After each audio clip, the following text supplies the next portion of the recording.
episode of Curing Racism, where we're here to address the root institutional breakdowns, not just delivering gags and just trainings and fatigue, but really giving you something that will allow you to understand subconscious bias reflex.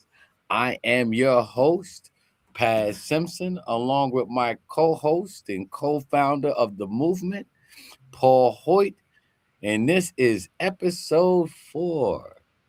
So, yes, Paul, thank you for showing up again and showing up in your greatness as usual.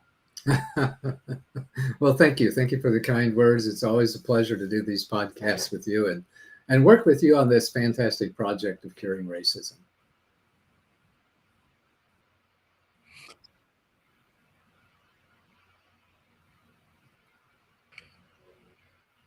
Well, it's definitely a pleasure to. And when we talk about subconscious, how it shows up in the world, and more importantly, how it shows up in society, but we came across something that actually landed in my backyard and was actually a little closer to home than I thought. You know, my current uh, one of the banks that I bank with, M&T Bank, which is also the bank that is the home for the Baltimore Ravens, M&T Stadium, right? M&T Bank was recently sued by a black woman here in my backyard. And I say my backyard because I live in Allentown, and the woman who sued M&T Bank was from Whitehall, which is a suburb of Allentown.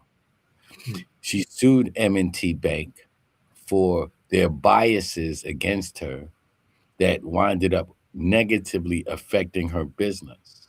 One of the things that they said was they didn't believe that she could afford to come with that much cash because of her age, her look, and the tattoos that she had being a black woman. So it caused them to make not only a bad call within the bank, but it also allowed the bank to alert her other creditors of what they felt that this lady was doing as fraud, only to later be debunked that she wasn't committing fraud. She was doing things the right way, but her business was not, nonetheless negatively affected. Yeah, and I think negatively affected is generous. I think it really shut her down completely. Businesses run on cash. Cash is king with business, as you know, and I know because we've been doing this business thing for decades. Man, and when you cut off your cash stream, you can't pay your people, you can't buy new inventory, your creditors, all your suppliers put you on hold. It really, really shuts you down. Cash is the blood of business, and when you stop that flow, you stop the business, and that's what happened to her. Yes. What's scarier is that this is not new in America, right? There has been a history in America of utilizing not even subconscious bias reflexes, just straight bias behavior. Let's be Yeah. honest. Straight bias behavior that has been utilized to increase poverty, to limit opportunity, and to create distress in certain neighborhoods and places.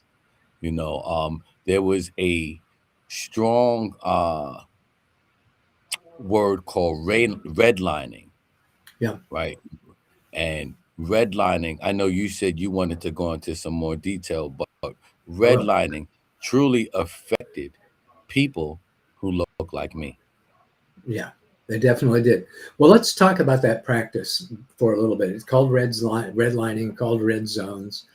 30, 40, 50, 60 years ago, before the internet, 100 years ago, you know, the banking institutions, financial institutions would draw a red line around particular neighborhoods. This is long even before zip codes, but they would draw red lines around those neighborhoods and say that they would not do business with anybody who had an address in those neighborhoods. Their justification was that there was increased crime, increased poverty, people defaulted on their loans more. But it turned out to be systemic racism. When they put people in a huge group and they didn't see the exceptions, and they didn't even consider that somebody might be honorable even though they were living on the fringes of, or in one of these red zones, it caused that systemic racism when people were unable to get loans for their businesses, people were unable to get mortgages to purchase property. It really just kept everybody in that neighborhood down. And those neighborhoods has a tendency to be ethnic based and had a tendency to be, black people living in black neighborhoods or predominantly black neighborhoods that were disadvantaged in that. It was systemic bias justified by the banks and the financial institutions, because it was easier for them to just put everybody in one big group and not have to deal with it than it was to be able to fairly consider everybody's loan application. And I think that that's very important to point out, because when we start talking about subconscious bias reflex, that's something that's a newer phenomenon, because there were there were co-signed, right, predetermined bias behaviors that were allowed throughout our system, throughout America, throughout the world, that only recently have been, uh, I think the best word to say, have been admonished, right, for being unkind, inhumane, in so many different things. But we're not a full generation away from those situations. So it is hard for others to understand how far we have come, but how far we are to go. I think you said it best in a private conversation we had the other day, and I thought that it would be pertinent to bring back here, that most people don't realize that everyone that's not a white male is considered some form of minority in this melting pot we call America. I think I think we should go back to who the founding fathers were, right? And what did and what and whom and what did they protect? Because according to the original Constitution, I was not a man. I was three-fifths of a man. I was property. Yeah. Yeah, our society has come a long ways, but we do have a long ways to go. So where we started, in 1776, 250 years ago, was with white males being the only people who are citizens of the United States, the only people really who had the ability to vote. You had to be a white landowner in order to be able to vote. And gradually over time, we freed the slaves in 1860, although there's been systemic racial prejudice and discrimination since then. Women got the rights to vote, in what was it, 1918 or 1920, something like that. And gradually, our human species, our civilization has become wiser, become smarter, and realized that what we see now and know now to be the superficial differences that divide us are things that we can see beyond, that there are, even if you have a rule or a generalization, there's lots of exceptions to that. The big key is that that's the way that we end racial discrimination, is by giving people a chance, by giving people hope. As we were talking the other day, it's very few people that will choose a life of crime when they have an alternative. If they have hope, if they realize that, wait a minute, I can go to school, I can get a good trade or a job, or I can go to college, I can make good money being an electrician, a plumber, a roofer, or some sort of trade, or I can make good money doing a white collar job. When you give people hope, you take them away from desiring a life of crime. But if they have no hope, if they don't see a way out of it, if nobody around them has found a way out of their poverty, they're they're just going to make some bad choices out of desperation. Yes, yes, and I'm so happy that you're pointing that out, because what happens is that we many times um associate poverty with race instead of poverty with, right, there's a placism, and we talk about this, all the time, because there are poor black people, just like there are poor white people, just like poor Chinese people, in every other culture. There are also rich black people, just like there are rich white people and rich every other culture. But what happens is, because it's in America, because of slavery, poverty has been associated with being black, Yeah, instead of lack of opportunity being associated with poverty. I think that's brilliant. I think that's brilliant. And we talk about the reasons why it's a good idea to cure the problem of racism, to cure discrimination, to cure the problem of prejudice. And there are several different reasons to do that. One, of course, is the moral imperative to treat your brother as yourself, to be kind to other people, to be forgiving, accepting, understanding, nurturing, supporting, all of that, which makes everything go better. But there is the practical advantage too. When we eliminate pockets of poverty, we eliminate pockets of crime. And when we raise that level of income, that rising tide lifts all boats.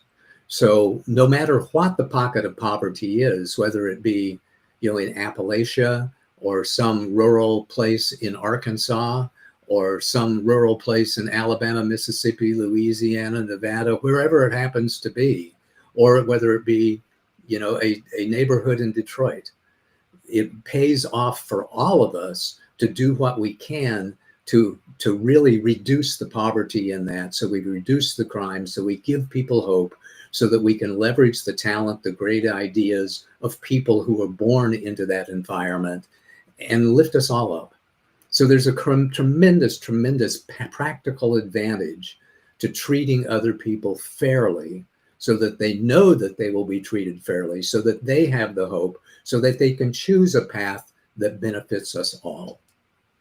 I think the best way to understand racism is that racism is also a place where people are thinking in lack, right? When people are thinking abundantly, because there's more than enough for all of us, right? We can start to see each other, in our greatness. But if you pay attention to the people who are usually the most racist, they're also people who lack the most opportunities. Yeah, yeah, So they do. they try to hold on to that lack so tightly that they don't realize that if they let go, opened up, that there would be so much more they could receive, right? That's in any race, not just white people. That's even in black people. What I've learned, and we've the louder someone screams power, whether it's Chinese power, black power, white power, there's usually some kind of grift behind it, right? There isn't the same type of intention of the people that support the movement. So, Yeah, you know, usually somebody in power finds a way to take advantage of anybody's anger, vengeance, victim energy that they have out there. So, one of the deep pieces of wisdom that we can all embrace is understanding that half of America has an IQ lower than 100. Half of America, if not more, has an emotional intelligence that that is based on victim energy and based on fear. It's up to those of us who are of greater emotional intelligence. We don't have to have greater cognitive intelligence, but of greater emotional intelligence to share what we see with other people, to help them see what we see about the superficial differences of racial discrimination and prejudice, about the long term disadvantage of having those red zones and those red lines, about the long term disadvantage to all of us about having those pockets of poverty, and doing what we can, to mitigate those circumstances and raise those up. We started, a long time ago in 1950s. There was a lawsuit that was passed that said that separate was not equal, that we needed to do something to eliminate segregated education. And that was a really, really good start. But it needs to continue. There's more that we can do because the problem still persists. That great guy who led that fight became a Supreme Court, you know, he became one of our Supreme Court judges before he passed away, Mr. Thurgood Marshall, and Mm, he led that fight. And it says separate but equals, not inherently equal. right. Yep. Yeah, so I love that you brought that point up, because when humanity is really going to move at its most optimum capacity, there has to be a love for all, right? I can't look to hold Paul down because Paul is black. And I think a lot of what we deal with, I mean, because Paul is white, a lot of what we deal with is not because of the fear of people becoming equal. It's the fear of retribution because of what has been done in the past. Like, if they become the leaders now, they'll do to us like what we've done to them, instead of seeing they are never leaders, right? They're always just people that lead different missions, right? Yeah. There are people that lead different ministries, right? But there's no one that could ever just lead life. Yeah. And I don't know that I've ever seen that it's certainly not on a mass scale here in the United States where somebody of color or somebody of a minority, gets into a position of power and starts extracting vengeance. I just don't see that, whether it be President Obama or whether it be, or whoever it happens to be, some lady who is privileged to take the ownership or the leading role at a big company. You don't see those acts of vengeance because it is their kindness, it is their goodness that allowed them to elevate to those positions in the first darn place. But unfortunately, here in the United States, we chose at some point, the mass electorate chose to put a person into power who is a racist, who is misogynistic, who has the emotional maturity of a 13-year-old juvenile delinquent, um, and has put him into power. And he is a terrible, terrible role model. So it's up to the rest of us who do focus on being kind and wise and loving and forgiving and accepting and understanding, of operating with integrity and respect and optimism and courage, to be able to counter that role model that he is presenting. Fortunately, I believe that the US is getting tired of him. We're just getting tired of his BS. And as he gets older, he continues to devolve into a more kind, or into a much more cruel, name calling, again, 13-year-old juvenile delinquent personality. And I think that more and more people are getting tired of that crap. I definitely agree. I mean, what I think, what we learned from this article, and we definitely encourage people to read the article about the young worker, I mean, the business owner and her struggles with MNT. What we've learned with this article is that although redlining has not, um, is no longer the norm, right? It is also not been erased. Right? There are it since it's no longer a preferable, behavioral bias, right? It has now become a it's become something that has become subconscious. It's become an SBR, a subconscious bias reflex, because it's been programmed that they can't have enough. It's been programmed that they aren't enough. It's been programmed that they have to be doing something illegal in order for them to be achieving.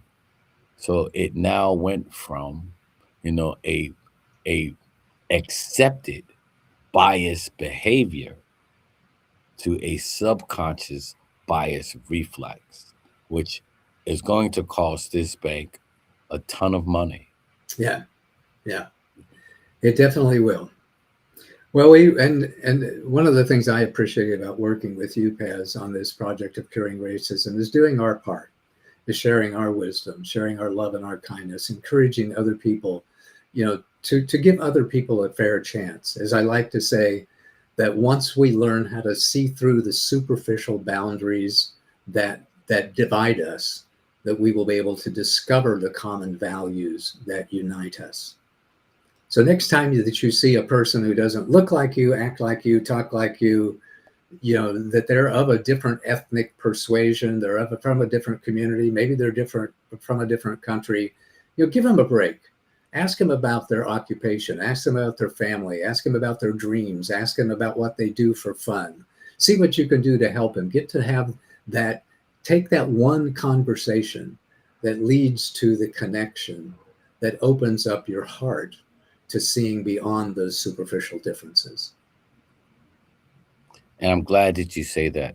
And for our leaders, our business owners, our nonprofit leaders, our elected officials, our human resource people, it's important that you take these types of steps, that you reach out and get to know someone that doesn't look like you, that you get to understand someone who doesn't fit your normal community, who may not have gone to school with you, may not have gone to church with you or to the synagogue with you, may not have eaten dinner with you. Get to know those types of people so that you have a better, well rounded experience with life, but more importantly, that you can get to know someone so that you can make a more informed decision, right? Amen. We may, we don't all look alike, we don't all think alike. So it's important that you get to know us individually. Amen. Paz, it's been great to talk to you again today. I love working on this project with you. For those of you who are listening, if you know anybody, at an organization, at a nonprofit organization, somebody that we can talk to about diversity education, about the practical advantages, about the moral imperative, about the personal growth opportunities that come from studying diversity and studying tribal instinct and understanding where this racism stuff comes from in the first place, the impact that it has on people, why it persists, and the disadvantage to all of us. We'd love to have that conversation. We'd love to do a Curing Racism workshop for your organization, for your company. Reach out to us and let's have a conversation. Paz, thank you so much. I appreciate the opportunity to do these conversations with you. And the pleasure truly is all my brother. It is an honor to be able to show how accepted bias behavior becomes subconscious bias behavior, which becomes a stain on our society. We live in the greatest country in the world, but it will never be as great as it can be until we open it up to fully love. Love that. Take it easy. We'll see you, Paz. This is Pat Simpson, my brother Paul Hoyt. I'll see you next week on Curing Racism. But until then, copy of the book today. great afternoon.